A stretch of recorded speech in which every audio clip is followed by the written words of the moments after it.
इस कहानी को अंत तक सुने क्योंकि यह कहानी आपकी जिंदगी बदलने वाली है। शहर में एक नवयुवक अपने जीवन से बहुत परेशान था क्योंकि वह कामयाब होना चाहता था, लेकिन वह नहीं हो पा रहा था क्योंकि उसका मन उसको अपना गुलाम बना रखा था।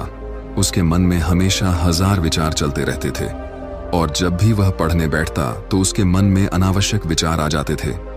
जब वह पढ़ने बैठता तो उसके मन में बाजार की बातें, गाने, फिल्में और अन्य विचार आते थे। बाजार की बातें, गाने, फिल्म में वो सारी चीजें जो उसे देख रखी थीं, वो सब उसका दिमाग में आती। मन बार बार घूमने को कहता कि यार पढ़ाई छोड़, किताब को बंद कर और चल कहीं और चलते हैं। जैसे ही वह किताब खोल के थोड़ी देर पढ़ता, उसके मन में अचानक ये सारे फालतू के ख्याल आने लगते, जैसे उसका मन उसे पढ़ने से रोक रहा हो। मन कह रहा है कि चल बाहर घूम के आते हैं, चल बाहर कुछ मस्ती करके आते हैं, और यही चीज उन्हें आगे बढ़ने नहीं दे रही थी। ये विचार उसे पढ़ने से रोकते और उसके ध्यान को भटकाते, जिससे वह कभी भी ध्यान से पढ़ने में सक्षम नहीं हो पाता था। इस वजह से उसका ध्यान विचलित हो जाता था। एक दिन उसके दादा ने उसे बताया कि जंगल में एक महात्मा आए हुए हैं जिनके पास हर समस्या का समाधान है। अगर तुम कामयाब बनना चाहते हो तो उनके पास जाओ और अपनी समस्या उन्हें बताओ। उन्हें निश्चित रूप से तुम्हारी सहायता करेंगे। अब तुम्हें देर नहीं करनी चाहिए, तुम चुपचाप वहां चलो क्योंकि इसमें तुम्हारी भलाई है। वह नवयुवक महात्मा के पास गया और देखा कि महात्मा नदी के किनारे ध्यान में लगे हुए हैं। उसने महात्मा के पास बैठकर कहा, महात्मा, मैं बहुत दूर से आया हूं, अब आप भी मेरी जिंदगी बचा सकते हो। लेकिन महात्मा अपनी आंखें नहीं खोली। धीरे धीरे 1 घंटा बीत गया, लेकिन महात्मा की आंखें नहीं खुली। उसने फिर महात्मा से कहा, मैं बहुत दूर से आया हूं, आप अपनी आंखें खोलिए, मैं आपके पास मदद के लिए आया हूं। थोड़ी देर बाद महात्मा ने आखिरकार अपनी आंखें खोली और बोले, मुझे उससे क्या लेना देना। उस नवयुवक ने कहा, अजीब बात है, मैं तो आपके पास बहुत दूर से आया हूं और आप कह रहे हैं कि मैं क्या करूं। महात्मा ने कहा, हां, मैं इसमें क्या कर सकता हूं। तुम्हारी समस्या तुम्हारे अंदर है, मुझे वह तो दिख नहीं रही। अगर सच में तुम्हारे पास परेशानियां हैं तो एक काम करो। महात्मा ने कहा, ठीक है, फिर तुम उस परेशानियों को मेरे पास ला कर दो। नवयुवक ने कहा, यह क्या बात हुई, मैं ऐसा कैसे कर सकता हूं, कैसे वह परेशानियों को आपके पास ला कर दूं, यह तो हो ही नहीं सकता। महात्मा ने कहा, जब तुम वह विचार लाकर दे ही नहीं सकते तो इसका मतलब है कि वह विचार तुम्हारे अंदर है। नवयुवक ने कहा, महात्मा, मुझे कुछ समझ नहीं आ रहा है कि आप क्या समझाना कहते हैं। मैं आपके पास इसलिए आया हूं कि मैं परेशान रहता हूं, मेरा मन चिंतित रहता है, मैं कभी किसी काम में ध्यान नहीं लगा पाता और जब भी ध्यान लगाने की कोशिश करता हूं, मन में अनावश्यक विचार आ जाता है और मेरा मन भटक जाता है। महात्मा ने कहा, चलो नदी में ध्यान से देखो और बताओ कि तुम्हें क्या दिखाई दे रहा है। उस दिन नदी में ध्यान से देखने के बाद उसने कहा, मुझे बांस, पानी और काफी सारे पत्थर दिखाई दे रहा है। महात्मा ने कहा, तुम नदी के अंदर जाओ और देखो, नदी में से एक सफेद पत्थर उठाकर लाओ। लड़का नदी के बीच गया और सफेद पत्थर ढूंढने लगा, लेकिन उसे मिल नहीं रहा था। महात्मा ने पूछा, क्या तुम्हें सफेद पत्थर दिखाई दे रहा है? लड़का ने कहा, हां, मैं उसी को ढूंढने की कोशिश कर रहा हूं। थोड़ी देर बाद महात्मा ने पूछा, तुम क्या सोच रहे हो? मैं कुछ नहीं सोच रहा हूं, मैं सोच रहा हूं कि वो पत्थर सफेद मुझे मिल क्यों नहीं रहा। महात्मा उसके पास गए और उसके सर को पकड़कर नदी में कुछ पल के लिए डाल दिया। लड़का बिल्कुल घबरा गया, डर गया और मानो उसकी मौत हो जाएगी। फिर महात्मा ने उसे बाहर निकाल दिया। महात्मा ने कहा, यह क्या तरीका है, क्या आप मुझे मारना चाहते हो? महात्मा ने कहा, अब तो मुझे बताओ कि जब तुम नदी में अंदर थे तब तुम्हारे मन में क्या ख्याल आ रहा था। लड़का ने कहा, महात्मा, आप ऐसी बातें कर रहे हैं, जिसके सिर पर मौत नाच रही हो वो भला किसी और चीज के बारे में कैसे सोच सकता है। मैं बस यही सोच रहा था कि कैसे भी करके मैं इस पानी से बाहर निकलूं और अपनी जान को बचाऊं। मेरे दिमाग में और कोई भी ख्याल नहीं था। महात्मा ने कहा, यह सबक है। ध्यान का यही फल है कि जब तुम्हारे दिमाग में सिर्फ एक ही विचार चलेगा, तभी तुम उस एक विचार पर ध्यान कर पाओगे। जब तुम पत्थर को ढूंढ रहे थे, तब तुम्हारे मन में सिर्फ वही विचार था।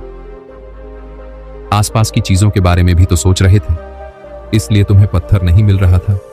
यहां देखो, ये रहा सफेद पत्थर, लेकिन जैसे ही मैंने तुम्हारा सिर पानी में डाला, तुम्हारी जान पर बन आई या नहीं? अब तुम्हारे मौत करीब थी, इसलिए तुमने सब कुछ छोड़कर अपनी जान बचाने की कोशिश की।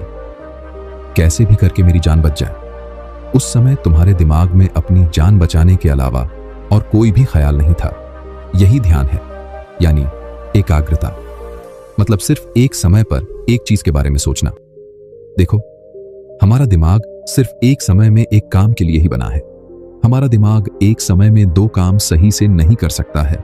इसलिए जब हम ध्यान करते हैं तो हमें चाहिए कि हमारे मन में कोई और ख्याल ना आए, क्योंकि जब कोई और ख्याल आएगा तब आप कोई भी एक चीज पर ध्यान लगा ही नहीं सकते।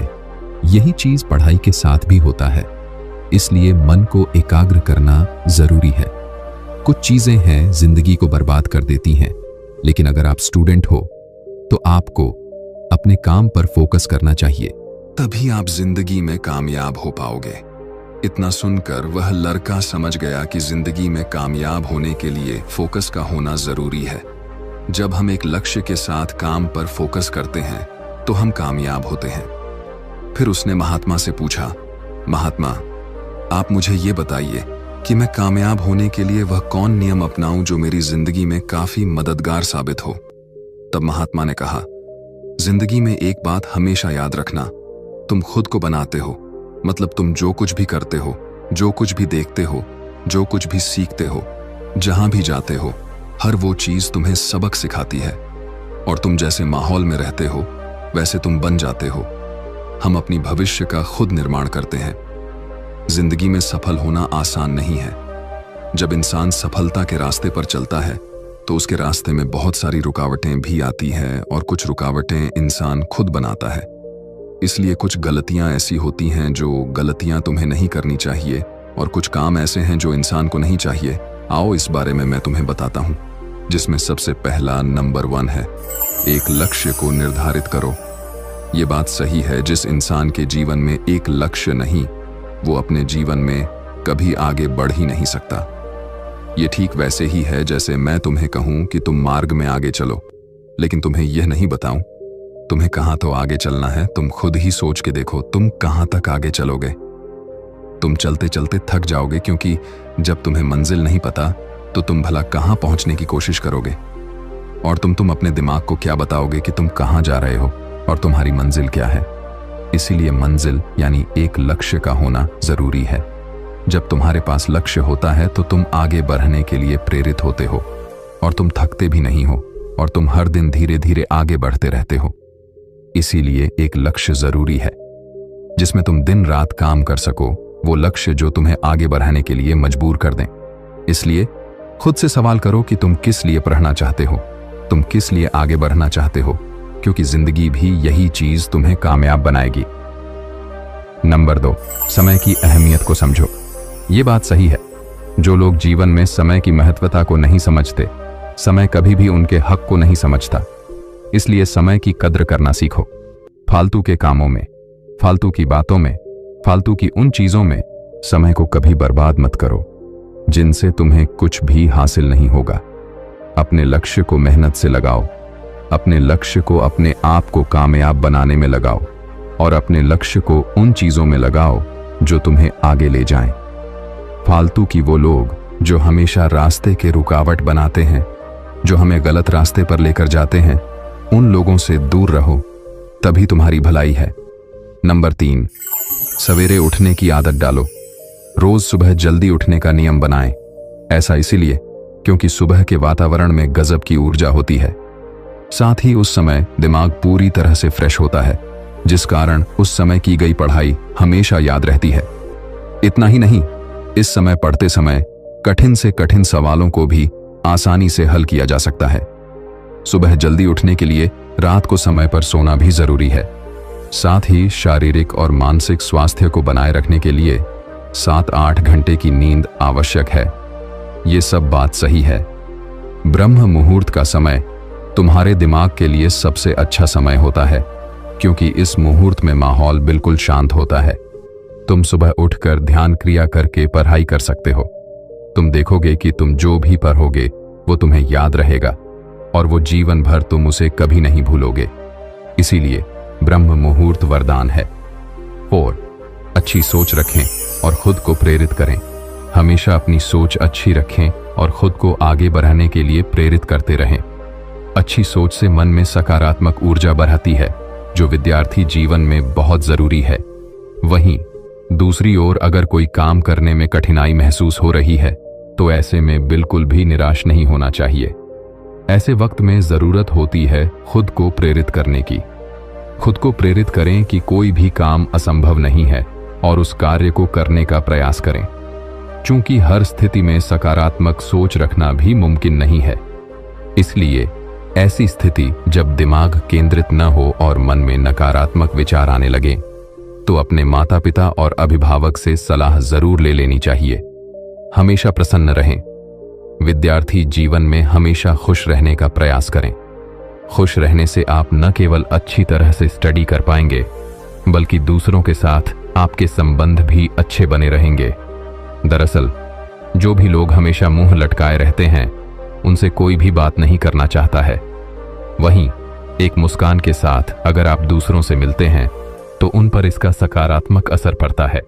बाकी कहानी आपको कैसी लगी, आप हमें जरूर बताइए और इसी तरह की वीडियो को देखने के लिए हमारे YouTube चैनल को जरूर करें सब्सक्राइब।